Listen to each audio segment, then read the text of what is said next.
ओम M सरस्वते नमः। सबसे पहले आप सभी भक्तगणों को आने वाली बसंत पंचमी की हार्दिक हार्दिक शुभकामनाएं।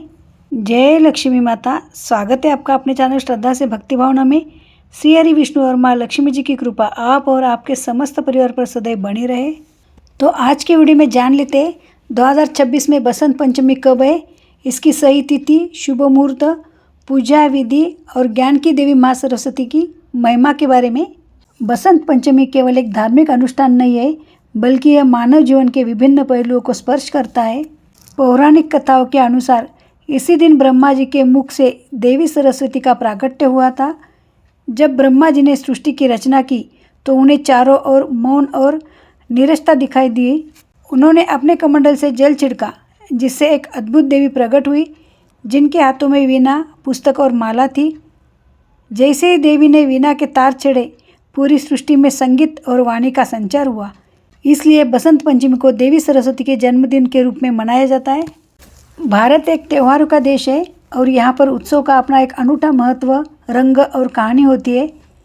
जैसे ही कड़ाके की ठंड धीरे धीरे कम होने लगती है और प्रकृति अपनी चादर बदलने की तैयारी करती है, वैसे ही दस्तक देता है ऋतुराज बसंत का आगमन। और इस आगमन की सबसे पवित्र और सुंदर शुरुआत होती है बसंत पंचमी से। साल 2026 में बसंत पंचमी का त्यौहार विशेष महत्व लेकर आ रहा है। यह पर्व न केवल प्रकृति के सौंदर्य का उत्सव है, बल्कि यह विद्या, बुद्धि और कला की देवी माँ सरस्वती की आराधना का भी महान दिन है। आइए आगे जान लेते हैं बसंत पंचमी 2026 में कब है, तिथि और शुभ मुहूर्त के बारे में। हिंदू कैलेंडर के अनुसार बसंत पंचमी का त्यौहार माघ मास के शुक्ल पक्ष की पंचमी तिथि को मनाया जाता है। साल 2026 में यह तिथि जनवरी के महीने में पड़ रही है। पंचांग की गणनाओं के अनुसार इस वर्ष यह पर्व 23 जनवरी 2026 शुक्रवार को मनाया जाएगा। आइए आगे जान लेते हैं शुभ मुहूर्त के बारे में।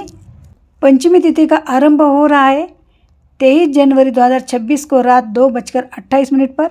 वही इस पंचमी तिथि का समापन हो रहा है 24 जनवरी 2026 को रात 1:46 तक। सरस्वती पूजा का सबसे शुभ समय है सुबह 7:13 से लेकर दोपहर 12:33 तक। ज्योतिष शास्त्र के अनुसार बसंत पंचमी को अबुझ मुहूर्त माना जाता है। इसका अर्थ है कि इस दिन किसी भी शुभ कार्यों को करने के लिए पंचांग देखने की आवश्यकता नहीं होती, चाहे वह विवाह हो, गृह प्रवेश हो या कोई नया व्यवसाय शुरू करना हो। यह दिन हर प्रकार के मांगलिक कार्यों के लिए अत्यंत फलदायी है। बसंत का अर्थ है वसंत ऋतु और पंचमी का अर्थ है 5वां दिन।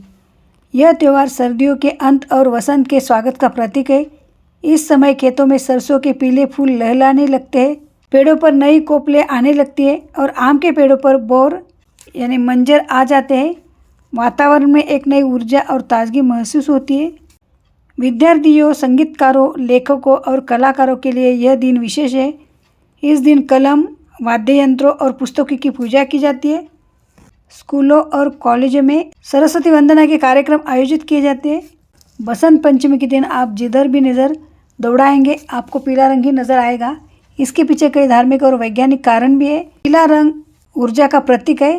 पीला रंग ये सूर्य के प्रकाश का प्रतीक है, जो सकारात्मकता और ऊर्जा का संचार करता है। और इस मौसम में पूरी धरती पीले रंग की चादर ओढ़े नजर आती है, क्योंकि सरसों की फसल पूरी तरह तैयार होती है। माँ सरस्वती को पीला और सफ़ेद रंग अत्यंत प्रिय है, इसलिए भक्त उन्हें पीले वस्त्र और पीले फूल अर्पित करते हैं।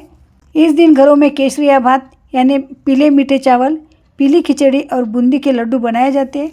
आइए आगे जान लेते हैं माँ सरस्वती की पूजा। यदि आप घर पर माँ सरस्वती की पूजा करना चाहते हैं, इस सरल विधि से आप पूजा कर सकते हैं। इस दिन आप सुबह जल्दी उठकर जल्दी से स्नान करें, संभव हो तो पीले रंग के वस्त्र धारण करें। इसके बाद पूजा स्थल की सफाई करें और गंगाजल छिड़ककर उसे पवित्र करें। इसके बाद में आप एक लकड़ी की चौकी लें, चौकी के ऊपर एक पीला कपड़ा बिछाएं और उस पर माँ सरस्वती की मूर्ति या चित्र स्थापित करें। साथ ही भगवान गणेश की प्रतिमा भी रखें, क्योंकि हर पूजा में प्रथम पूज्य गणेश जी होते हैं। क्योंकि माँ सरस्वती ज्ञान की देवी है, इसलिए अपनी पुस्तकें, कलम और वाद्य यंत्र माँ के चरणों में रखें। माँ को आप पीले फूल, पीले वस्त्र, चंदन, केशर, अक्षत और धूप दीप अर्पित करें। देवी को पीले मीठे चावल, मालपुआ या बूंदी के लड्डू का भोग लगाएं। माँ सरस्वती की पूजा करते समय आप श्रद्धापूर्वक ओम एम सरस्वते नमः इस मंत्र का जाप जरूर करें और सरस्वती वंदना का पाठ कर सकते हैं। अंत में कर्पूर से आरती करें। आइए आगे हम बसंत पंचमी से जुड़ी कुछ पौराणिक कथाएं सुनते हैं। इस त्यौहार के साथ कई प्राचीन कहानियाँ जुड़ी हुई है जो इसके महत्व को और गहरा बनाती है।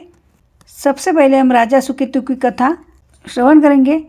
प्राचीन काल में एक राजा सुकेतु थे। उनकी कोई संतान नहीं थी। महर्षि नारद के परामर्श पर उन्होंने बसंत पंचमी के दिन माँ सरस्वती की आराधना की। देवी की कृपा से उन्हें एक योग्य पुत्र प्राप्त हुआ।